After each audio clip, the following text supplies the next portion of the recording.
प्रधानमंत्री मोदी मन की बात कार्यक्रम 90तम संस्करण में देशवासी को मोदी संबोधन आकाशवाणी और नरेंद्र मोदी मोबाइल ऐप रे मन की बात सीधा प्रसारण करा जाउछि। उसमें से एक अधिकार संविधान के आर्टिकल 21 के तहत सभी भारतीयों को मिला, right to life and personal liberty भी था।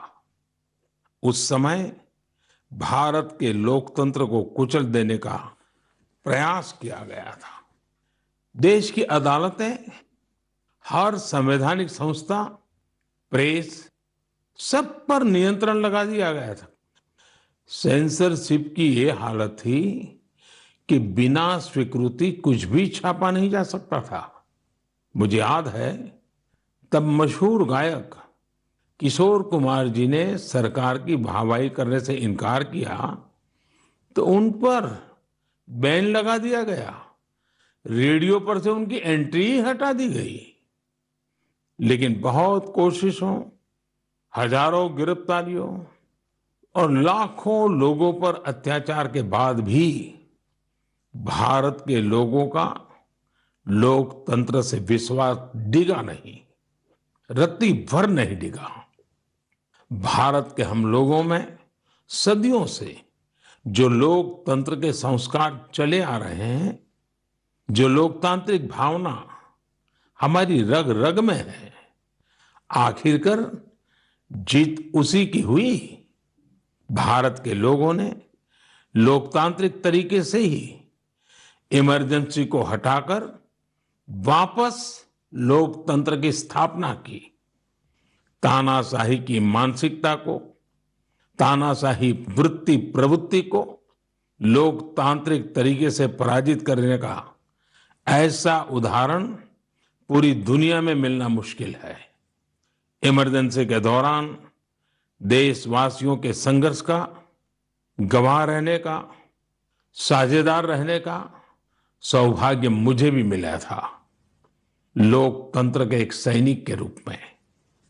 आज जब देश अपनी आजादी के 75 वर्ष का पर्व मना रहा है, अमृत महोत्सव मना रहा है, तो आपातकाल के उस भयावह दौर को भी हमें कभी भी भूलना नहीं चाहिए।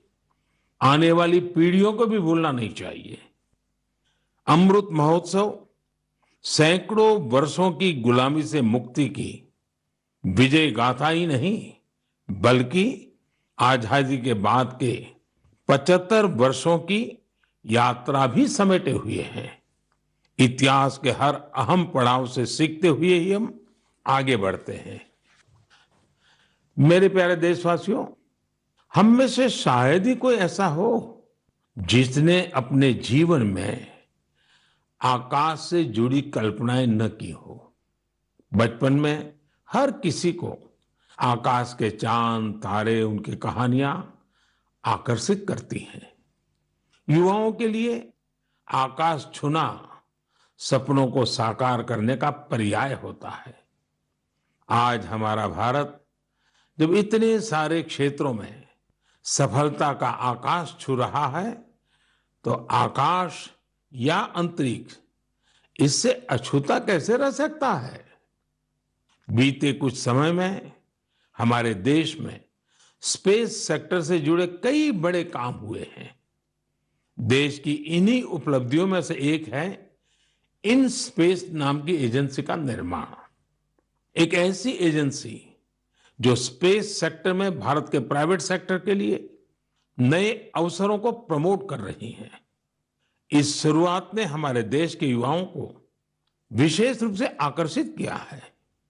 मुझे बहुत से नौजवानों के इससे जुड़े संदेश भी मिले हैं। कुछ दिन पहले जब मैं इन स्पेस के हेडक्वार्टर के लोकार्पण के लिए गया था, तो मैंने कई युवा स्टार्टअप्स के आइडियाज और उत्साह को देखा। मैंने उनसे काफी देर तक बातचीत भी की।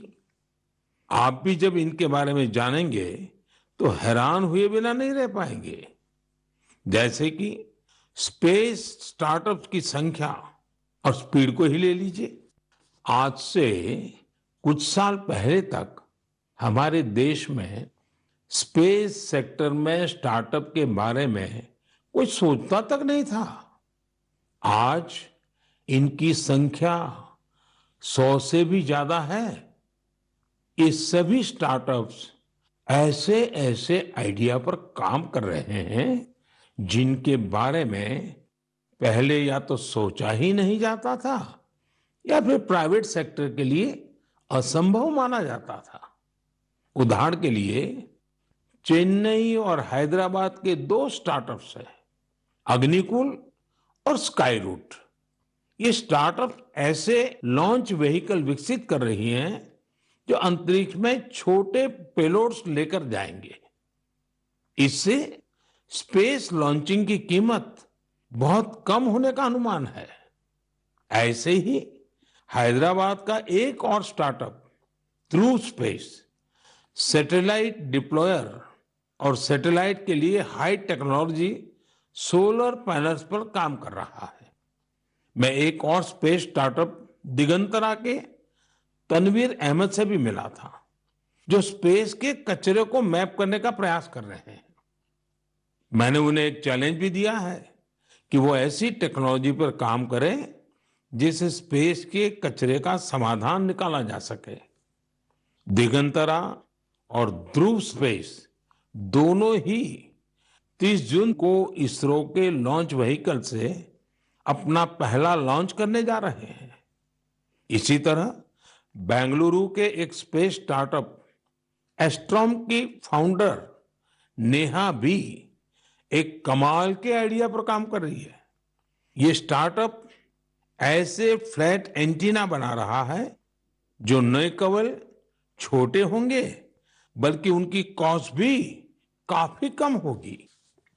इस टेक्नोलॉजी की डिमांड पूरी दुनिया में हो सकती है। साथियों, इन स्पेस के कार्यक्रम में मैं महसाणा की स्कूल स्टूडेंट बेटी तन्वी पटेल से भी मिला था। वो एक बहुत ही छोटी सैटेलाइट पर काम कर रही है जो अगले कुछ महीनों में स्पेस में लॉन्च होने जा रही है। तन्वी ने मुझे गुजराती में बड़ी सरलता से अपने काम के बारे में बताया था। तन्वी की तरह ही देश के करीब 750 स्कूल स्टूडेंट्स अमृत महोत्सव में ऐसे ही 75 सैटेलाइट पर काम कर रहे हैं। और भी खुशी की बात है कि इनमें से ज्यादातर स्टूडेंट्स देश के छोटे शहरों से हैं। साथियों, ये वही युवा हैं जिनके मन में आज से कुछ साल पहले स्पेस सेक्टर की छवि किसी सीक्रेट मिशन जैसी होती थी, लेकिन देश ने स्पेस रिफॉर्म्स किए और वही युवा अब अपनी सैटेलाइट लॉन्च कर रहे हैं। जब देश का युवा आकाश छूने को तैयार है तो फिर हमारा देश कैसे पीछे रह सकता है। मेरे प्यारे देशवासियों, मन की बात में अब एक ऐसे विषय की बात जिसे सुनकर आपका मन प्रफुल्लित भी होगा और आपको प्रेरणा भी मिलेगी। बीते दिनों हमारे ओलंपिक गोल्ड मेडल विजेता नीरज चोपड़ा फिर से सुर्खियों में छाए रहे। ओलंपिक के बाद भी वो एक के बाद एक सफलता के नए नए कीर्तिमान स्थापित कर रहे हैं।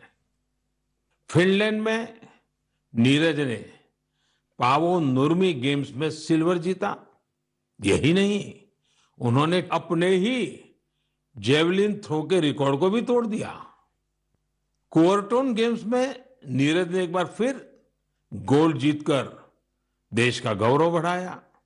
ये गोल्ड उन्होंने ऐसे हालातों में जीता जब वहां का मौसम भी बहुत खराब था। यही हौसला आज के युवा की पहचान है। स्टार्टअप से लेकर स्पोर्ट्स वर्ल्ड तक भारत के युवा नए नए रिकॉर्ड बना रहे हैं।